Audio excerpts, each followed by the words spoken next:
Speaker sir, ముఖ్యమంత్రి గారు. Speaker sir, అర్థవంతమైన చర్చకు మాకు ఎప్పుడు అభ్యంతరం లేదు.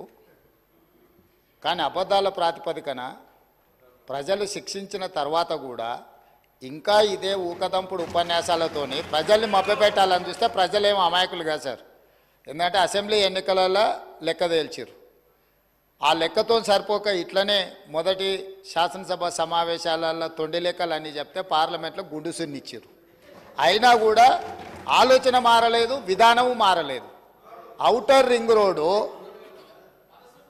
159 కిలోమీటర్లు ఆనాడు కాంగ్రెస్ పార్టీ అద్భుతంగా ప్రపంచానికే ఆదర్శంగా ఉండే ఔటర్ రింగ్ రోడ్డును నిర్మిస్తే లక్షల కోట్ల రూపాయల విలువైన ఔటర్ రింగ్ రోడ్డును పల్లి బఠానీలకు అమ్ముకున్నట్టు 7,000 కోట్ల రూపాయలకు అమ్మి తెగనమ్మి గొర్రెల పథకము ఎన్ని గొర్రెలు ఇచ్చిండ్రో ఎన్ని గొర్రెలు ఉన్నాయో ఇవాళ మొత్తం లెక్కలు తేలినాయి. గొర్రెల మీద ఏసీ బోళ్ళు ఊరికి అట్లా మీద ఇట్లా తడిమి చూస్తే ఆల్రెడీ 700 కోట్లు గొర్రెల పేరు మీద దిగమింగినరని చెప్పి ఈరోజు రిపోర్ట్స్ వచ్చినాయి. కేసీఆర్ కిట్టులో ఏం అవినీతి జరిగిందో వారు కోరుకుంటే విచారణకి ఇద్దాం, దాని మీద కూడా పోదాం. ఇదే కాకుండా గొప్ప పథకం అని చెప్పిన బతుకమ్మ చీరలలో జరిగిన అవినీతి మీద కూడా బతుకమ్మ చీరలు చేనేత కార్మికులకు పని కల్పిస్తున్నాం అని చెప్పి సూరత్ వెళ్ళి కిలోల కింద చీరలు తీసుకొచ్చి ఆడబిడ్డల్ని మభ్య పెడితే ఆడబిడ్డలే బయటకు వచ్చి తగులబెట్టిర్రు. అవి ఏడగడుతురు వ్యవసాయ పొలాలలో పిట్టలను బెదిరించడానికి బతుకమ్మ చీరలు కడుతురు. ఆడబిడ్డలు ఎవరు కట్టుకోలే అధ్యక్ష. అంటే బతుకమ్మ ఒక సెంటిమెంట్ తెలంగాణ ఆడబిడ్డలకు, ఆ సెంటిమెంట్ను కూడా దోపిడీకే ఉపయోగించుకున్నారు. గొర్రెలు మా యాదవ్ సోదరులు అమాయకులు, మంచోళ్ళు, నమ్మితే ప్రాణం ఇచ్చేటోళ్ళు మా కుర్మ యాదవ్ సోదరులను అడ్డం పెట్టుకొని 100,000 కోట్ల రూపాయలు కొల్లగొట్టి మింగుతే ఇవాళ వాళ్ళ పంపకాలలో పంచాయతీలు వస్తే పోలీస్ స్టేషన్లో వాళ్ళే ఫిర్యాదు చేసుకుంటే ఆ కేసు ఏసీబీ విచారణకు తీసుకుంటే ఇవాళ ఇప్పటికే మీదనే 700 కోట్ల రూపాయలు వచ్చినాయన్నారు. ఇప్పుడు ఈడోళ్ళు వచ్చి కూర్చున్నారు. అదేవిధంగా మొన్నటి వరకు పదే మమ్మల్ని సవాలు విసిరిండ్రు. ఏమని? అసలు కాళేశ్వరం మీద మేము పెట్టిందే 80,000 కోట్లు, కాళేశ్వరం ప్రాజెక్టే 80,000 కోట్లు అయితే 1,00,000 కోట్ల రూపాయల అవినీతి ఎట్లా జరిగింది? రాహుల్ గాంధీ గారు లీడర్ కాదు రీడరు అని ఇట్లాంటి మాటలు వీళ్ళే మాట్లాడారు. ఇప్పుడేమంటుండు? ఇప్పటి వరకు మేము 94,000 కోట్ల రూపాయలు కాళేశ్వరం ఖర్చు పెట్టినామంటున్నాడు.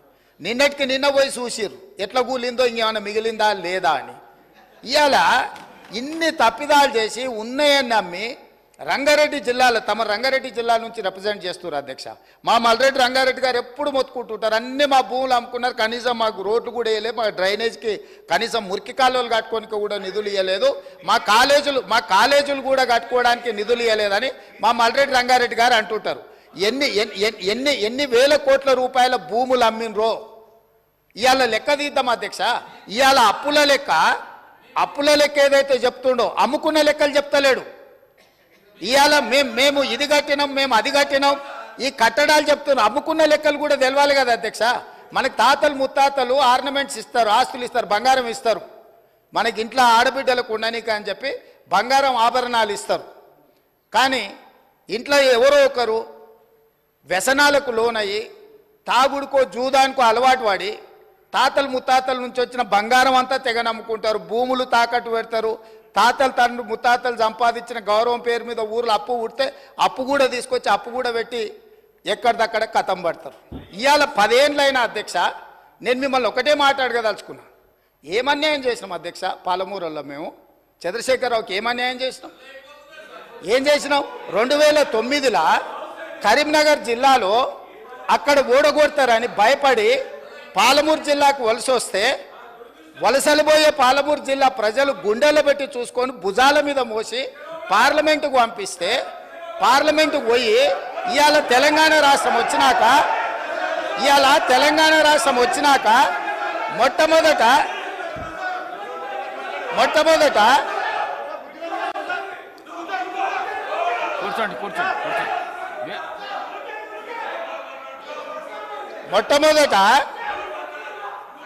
ఆనాడు ఆదరించి భుజాల మీద మోసి పార్లమెంటుకు పంపిస్తే తెలంగాణ రాష్ట్రం వచ్చిన తర్వాత వచ్చిన తెలంగాణ రాష్ట్రానికి మొట్టమొదటి ముఖ్యమంత్రిగా వారి బాధ్యత ఏంది అధ్యక్ష? పాలమూరు జిల్లా ప్రాజెక్టులు పూర్తి చేయొద్దా అధ్యక్ష?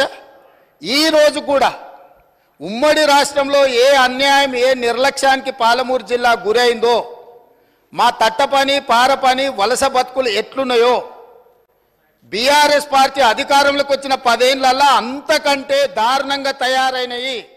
ఇవాళ 10 ఏళ్ల తెలంగాణ రాష్ట్రంలో కూడా అదే కల్వకుర్తి, భీమా, నెట్టంపాడు, కోయిల్సాగరు, పాలమూరు, రంగారెడ్డి, ఎత్తిపోతల, సంగంబండ, రాజోలి బండ, జూరాల ఏ ప్రాజెక్టు కూడా ఈ 10 సంవత్సరాలలో దాదాపుగా 17.5 లక్షల కోట్లు అప్పులు లెక్కలైతే 20 లక్షల పైన కోట్ల రూపాయలు ఖర్చు పెట్టినా మా పాలమూరు జిల్లా ప్రాజెక్టులు పూర్తి కాకపోవడానికి వీళ్ళ దుర్మార్గం కారణం కాదా?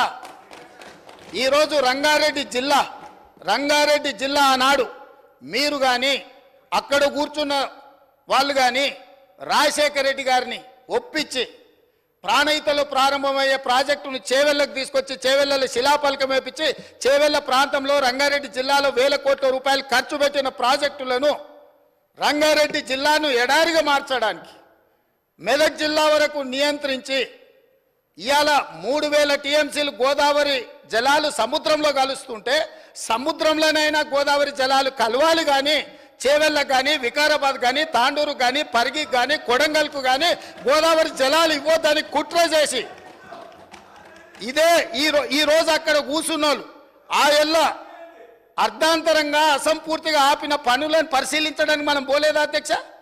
చేవెళ్ళ చౌరస్తాలో శిలాఫలకం ముందర మనం నిరసన తెలపలేదా అధ్యక్ష? ఏం పాపం చేసింది అధ్యక్ష రంగారెడ్డి జిల్లా? రంగారెడ్డి జిల్లాలో భూములు అమ్ముకుంటారు, రంగారెడ్డి జిల్లాలో ఉన్న ఆస్తులు అమ్ముకుంటారు. ఇవాళ చేవెళ్ళ ప్రాజెక్టును మొత్తం నిర్వీర్యం చేసి ఇంకా సిగ్గు లేకుండా ఈడికొచ్చి మేము వెలుగబెట్టినామని ఇవాళ ఈడికొచ్చి మాటలు చెప్తుండ్రా? కాంగ్రెస్ పార్టీకి పోయినసారి 19 మంది ఎమ్మెల్యేలు ఉంటే 5 మంది 6 మంది అని ఎట్లా లెక్కలు చెప్తాడు అధ్యక్ష? ఇవాళ తెలంగాణ సమాజం మొన్న జరిగిన శాసనసభ ఎన్నికలలో కాళ్ళు చేతులు ఇరిసేసిండ్రు, అయినా మారకపోతే పార్లమెంట్ ఎన్నికలలో ఉరి తీసిండ్రు. గుండు సున్నా ఇచ్చినాక కూడా బుద్ధి మారకుండా ఇట్లా మాట్లాడు కరెక్ట్ కాదు అధ్యక్ష. విద్యుత్తు మీద కూడా నేను మా మంత్రివర్యులు చెప్తారు, విద్యుత్తులో కేంద్ర ప్రభుత్వాన్ని మేము ఏదో పోరాటాలు చేసినామని తప్పుడు ఒప్పందాలు ఏమేం చేసిండ్రో మీటర్లు పెట్టడానికి ఒప్పుకున్న అనుమతులు ఏంటో అన్ని లెక్కలు తీసి ఇదే సభలు పెట్టి కడుగుతాము. ఇప్పుడు మీ ద్వారా వారు నిజంగానే చాలా నిజాయితీగా నడుపుంటే నేను ఒక్కటే మాట అడుగుతున్నా, బతుకమ్మ చీరల మీద, కేసీఆర్ కిట్ల మీద, గొర్రెల పంపకాల మీద, ఈ 3 పథకాల మీద మీరు గొప్ప పథకాలు అంటున్నారు కదా, దీని మీద విచారణకు సిద్ధంగా ఉన్నారా? దీని మీద సమాధానం చెప్పండి అని నేను అడుగుతున్నా అధ్యక్ష.